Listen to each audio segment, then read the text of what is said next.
This bill cloaks abortion up to birth under the guise of pregnancy, permanently enshrining unlimited abortion in our Constitution through trickery and deceit because they know they cannot win an honest discussion on this issue.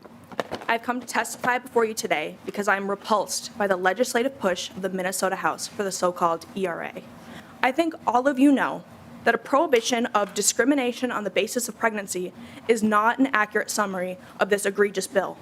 Say the quiet part out loud. It tries to enshrine abortion, a stance 68% Minnesotans oppose, unlimited abortion, into our Constitution by taking us as fools. It's ironic it claims to uphold the idea of personal choice, but then denies Minnesotans the right to informed choice at the ballot box. My generation deserves to participate in the fair and honest government system that we have been taught is the cornerstone of America all our lives. What happened to transparency in government and leadership being by the people, for the people? What happened to democracy?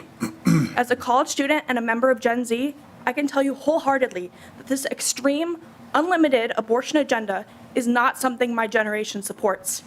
I urge you to question the morality of the deception in this piece of legislation, both for the sake of your sworn truthfulness to your constituents and to earn and maintain the trust of young Minnesotans like me.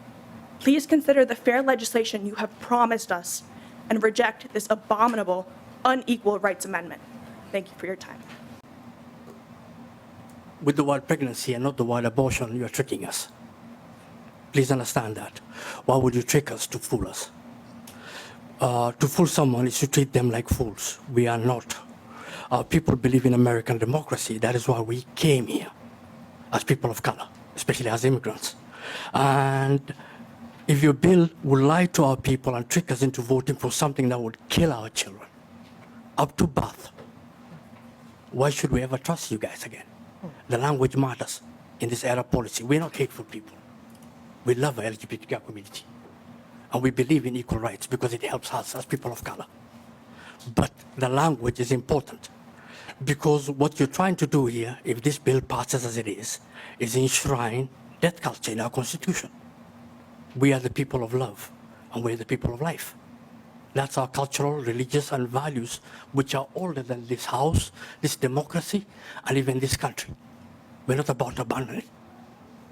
So our request here is, please go back, rewrite this law, look at it again, look at the wording, don't fool the people. The proposed wording is complete deception. You at least need to include the word abortion. The word pregnancy alone will deceive voters who won't realize it means abortion up to birth for any reason. Finally, the bill excludes equal rights based on age, religion, conscience, and creed. That just doesn't make sense to leave so many people out. It actually makes it an unequal rights amendment. But the false things that are being said about people like me, such as we want women to die or we want to deny them life-saving health care, is awful and it's wrong. Combating discrimination is, in fact, a compelling governmental interest, but we oppose this version of the ERA because, among other reasons, its lack of protection against discrimination based on religion, which should be troubling to all Minnesotans.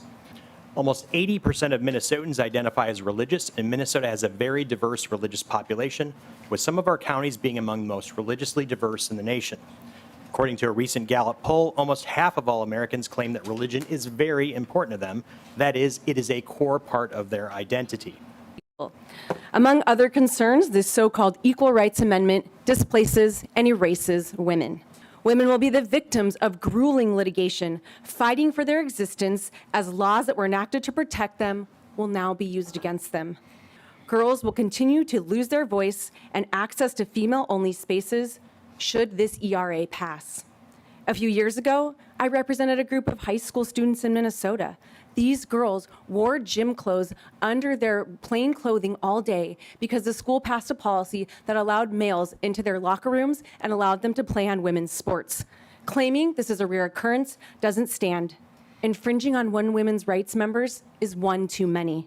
A nonprofit organization that serves victims of sexual abuse in Minnesota informed me that they withdrew from a state grant program at the risk of closing their doors because the state created a policy that would force them to house men who identify as women.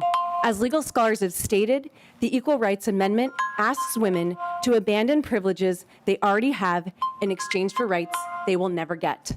Members, this is not equality. I'm concerned that the ERA would grant children a constitutional right to so-called gender-affirming care when there are global concerns. Last year, a Forbes reporter noted how longitudinal data collected and analyzed by public health authorities in Finland, Sweden, and England have concluded that the risk-benefit ratio of pharmaceutical and surgical interventions for youth ranges from unknown to unfavorable. NHS of the UK stopped prescribing puberty blockers to minors at clinics in England as of March 2024. New patients can only get prescriptions under clinical trial research. The CAS report found that blocking the release of these sex hormones could have a range of unintended and as yet unidentified consequences, end quote.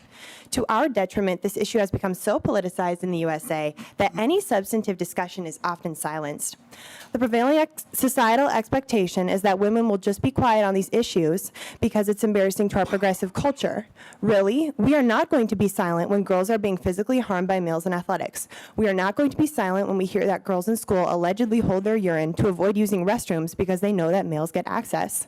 One male currently in Shakopee Women's Prison is Bradley Richard Servio, serving life for convicted homicide.